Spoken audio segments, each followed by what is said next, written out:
Hey everyone, I'm Steve from GamersNexus.net, and today we're talking about the MSI Sea Hawk GTX 980 video card, and this was made in cooperation with Corsair, so it's an MSI and Corsair product. They technically have two different names. There's the MSI version called the Sea Hawk, which is what we have here, and this is identical to the Corsair version, which is called the Hydro Graphics or Hydro GFX. And the thing that Corsair contributed here is the liquid cooling unit. So they provide the CLC, and that is an H55 liquid cooler, which is the same thing you find in the CPU market, just basically adapted to a GPU by using Corsair's HG10 bracket. And that bracket, as seen here, has a VRM cooler built into it, which is the blower fan in the front, and it's also got a small heatsink on top of the actual VRM. In terms of specifications, the GTX 980 Ti is going to be the same no matter what company you buy from, but the main thing they change is the cooling unit, which in this case is the H55, and then of course the clock rate. So for the Sea Hawk, the base clock rate is 1190 megahertz, and the boost clock rate is 1291 megahertz. To put that in perspective, the reference 980 Ti, as built and sold by NVIDIA, uses a 1000 megahertz base clock and a 1075 megahertz boost clock, so quite a big gain over reference. For comparison, one of our favorite cards right now and the best performing GPU we've tested, at least before this one, is the EVGA 980 Ti Hybrid, also a liquid cooled card, also using an Asetek liquid cooling solution. That video card ships at 1228 megahertz boost against the 1291 of this card. So we should see a frame rate increase with the Sea Hawk. And if history is a guide, which it normally is, the hybrid, EVGA hybrid, outperformed the reference card somewhat considerably in some games. So we'll see if that holds true here. So this video is more of a comparison between the EVGA hybrid and the MSI Sea Hawk or Corsair Hydro Graphics, and that's because you're probably buying one of the two. The EVGA hybrid is currently priced at $710, but up until this point it's been $750 or $770. The reduction is likely in response to this, which is a $750 video card available online already. So the price gap is certainly noticeable, and it's enough to potentially influence decisions. Let's run through the differences between the cooling solutions on the hybrid and on the Sea Hawk. The primary difference in the two video card cooling solutions is the way the cold plate is extruded. So with the EVGA hybrid video card, it uses a copper cold plate with an extruded base, and it's all one unit of copper. It's effectively a unibody piece of copper. And that extruded surface provides a better and more tuned contact with the GPU than you'll get with an H55 cooler. The reason for that is because the CPU package size and the surface smoothness of the CPU package is going to be different than what you find in a GPU, especially when considering the IHS, or the integrated heat spreader, on CPUs. This doesn't exist on GPUs. It's basically just exposed silicon, and you want a cooler that, or a cold plate, that can utilize the direct contact with the silicon die. So that's the main difference. They are both Asetek designs and supplies. So the tubing is pretty similar, if not the same. The braid is still really nice on the MSI Sea Hawk. I'm a big fan of the finish on this tubing. And then the radiator, the fan, it all works the same way as any other Asetek unit would work. Other differences include the fan. So on the EVGA unit, the fan cord is connected directly to the video card like that, which means that you can kind of tether it up with the tubes. On this one, as you can see, the fan cord is connecting straight to the motherboard. So you're using a 3-pin header on the motherboard to connect the fan, and then you can control things that way through BIOS. So difference there. Other than that, it's just LEDs on the fan from Corsair. There's an LED up here for MSI, and then the faceplate is quite different as well. EVGA is now shipping a separate faceplate, so what you're seeing here isn't necessarily what they're shipping alongside the new 980 Ti hybrids if you do the face-off upgrade.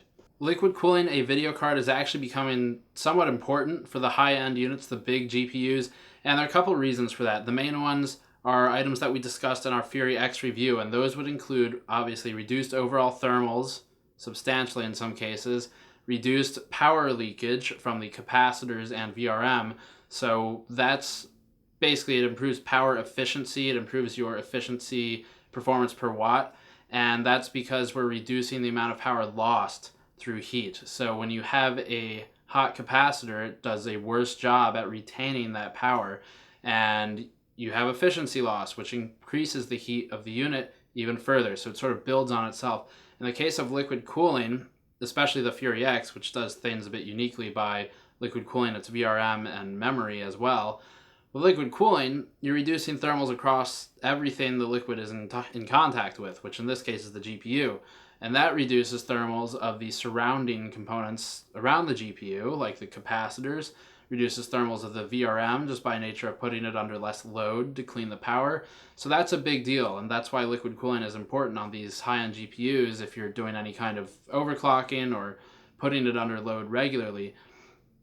Using liquid cooling also reduces the chance of sag. So video card sag is something that MSI is familiar with because their gaming cards do sag a bit, even with the support backplate. And by using a CLC, by mounting a pump to the GPU, you're removing a huge amount of aluminum and copper, both of which are very heavy metals compared to the plastic and the copper cold plate here. So that removes weight from the card, and the heaviest component, the cold plate itself, is more centrally located, so the weight distribution is going to be supported by the expansion slot in the case. Also a good thing. Let's run through the tests to see how the two cards compare and how the Sea Hawk performs.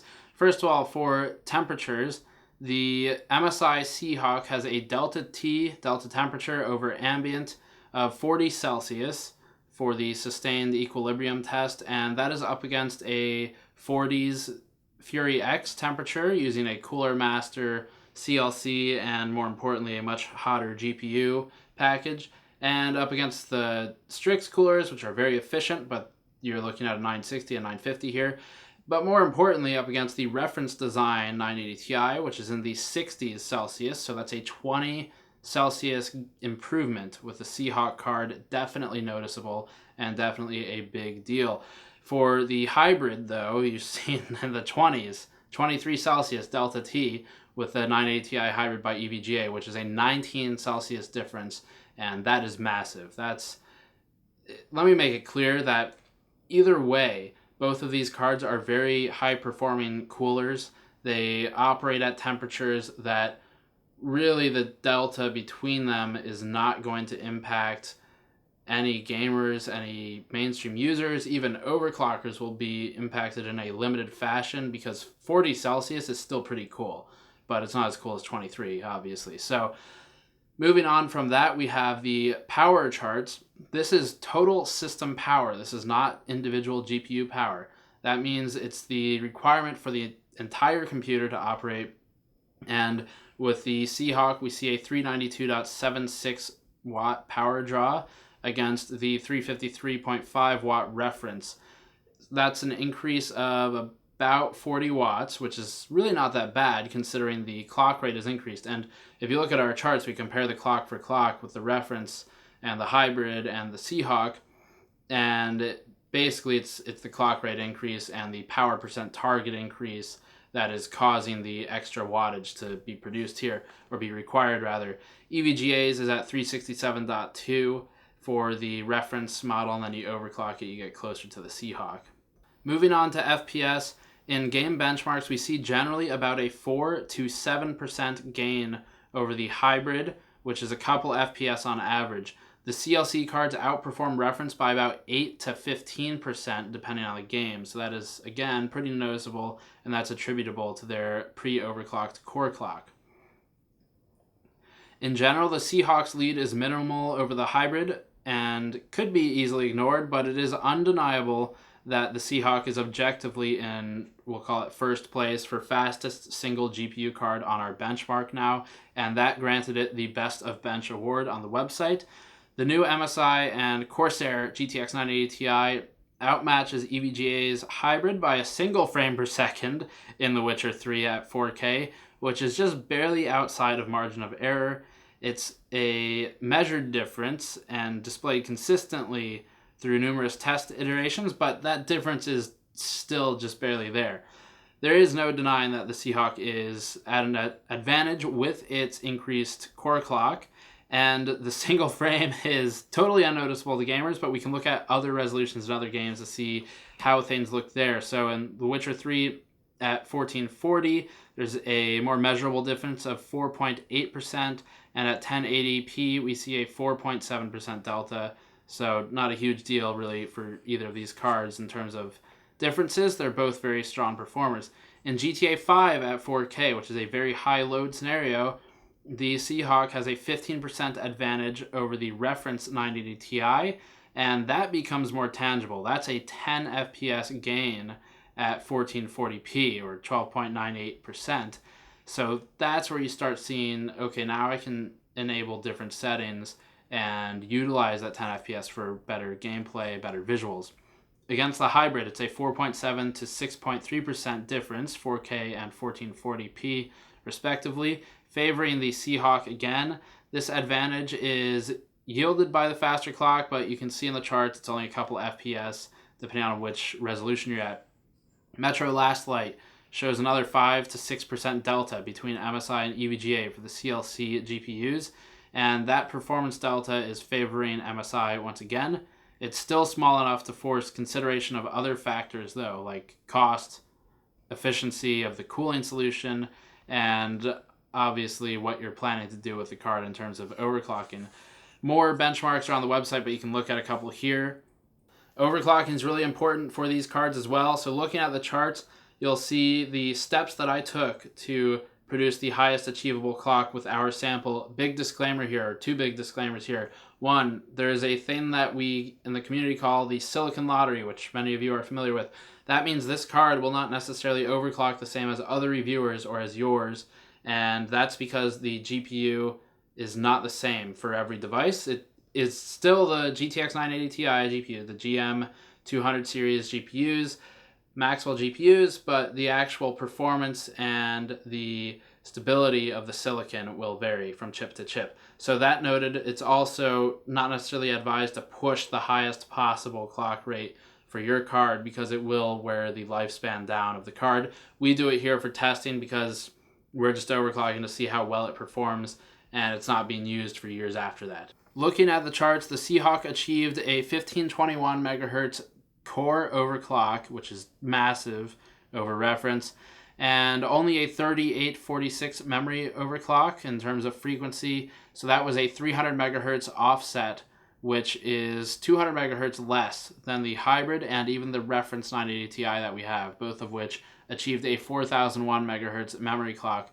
I would probably attribute this to silicon lottery or the binning process used for the MSI card, because the cooling solution should be fine, so it seems like some kind of binning going on where the memory on my particular card is not as performant as its competitors. But the core clock was a 7-ish megahertz gain over the hybrid, so that should produce parity in the FPS tests. And if you look at these, you'll see that the frame rates are now effectively identical when we look at the overclocked hybrid and the overclocked Sea Hawk, because their core clock is now pretty close to the same. The big conclusion is on the website, so if you're a potential buyer and you want all the details, go read that for the granularity, but we'll just go through it quickly here. The EVGA 980 Ti hybrid and the MSI Sea Hawk, also known as the Corsair Hydro GFX, are the two directly competing cards on the market right now in terms of 980 Ti's with liquid cooling. So those are the two that you want to look at if you're buying something in the $700 range that's liquid cooled and is a 980 Ti. This one is $750. The EVGA solution is currently $710, but has historically been $750 to $770. It has also historically been difficult to get your hands on, although the stock is now available on Newegg again, so it's finally available. So that stated, if the price of the hybrid remains or is currently at $710 when you're buying, that makes it almost a win immediately unless you're of a certain group of users. As the prices equalize, these two cards will be in very direct competition, and the main differences here are that, and I'll show a pros and cons table on the website and we'll throw it up here too. The main differences are that the MSI Sea Hawk technically outperforms the hybrid in pure FPS testing if you're not overclocking at all. If you are unwilling to overclock and you just want to buy something that gets the best FPS, even if it's only maybe 1 to 3 or 1 to 5 FPS faster than the nearest competitor, then the Sea Hawk is the clear victor in this scenario. It is the best of bench GPU that we have tested using the current generation of video cards, or actually any generation of video cards. So that's certainly impressive. If you are willing to overclock, the hybrid from EVGA is very easily pushed to the 1291 megahertz stock clock of this one and can push about the same max overclock. So that makes them achieve parity. It makes them effectively identical in performance. If you are willing to do that extra few minutes of work, if you feel comfortable doing that overclock, check our guides. If you don't, then the hybrid is again a worthwhile contender to look at. Another item to look at is going to be the overclocking ability. We had issues with memory clocks here, but that does not actually impact your in-game FPS, your real-world performance. So in that regard, I would sort of ignore the memory overclock limitation because we still got 300 megahertz offset, which is still very noteworthy. And the core clock had no trouble overclocking to the same general area, in fact, even more than the EVGA hybrid solution.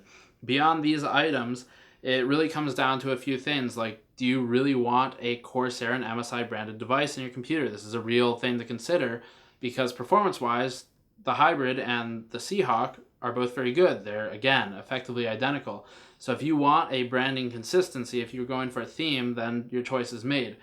If you like the way it looks, that's obviously an important factor as well. I'm not really going to comment on aesthetics here, what I think about it, because I think that's up to you guys as buyers, not up to me. It's not an objective measurement. Then do consider the looks. Consider that the hybrid is offering currently a face-off upgrade thing for an aluminum faceplate as well, so that is worth noticing. And then in terms of cooling, the EVGA hybrid is just flat out superior by 19 degrees Celsius, and that is because of the extrusion on the cold plate. It's because of the fan design. And that stated, again, even the 19 Celsius gain on the hybrid doesn't put this to shame. This is still sitting at 40 Celsius, which is pretty darn cool, especially considering reference is around 60 Celsius for the 980 Ti. So either card is a very cool performer. The hybrid will be the better solution if you are worried about being thermally limited for one reason or another, if you're planning on keeping the CLC. And the only real reason I could think of that would be if maybe you're in an already hot ambient environment, if it's like a hot region that you live in, or if you're worried about chipset heat for some reason, maybe you're pushing a lot of I/O through the chipset and you're utilizing a lot of those HSIO lanes, that would cause it to heat up.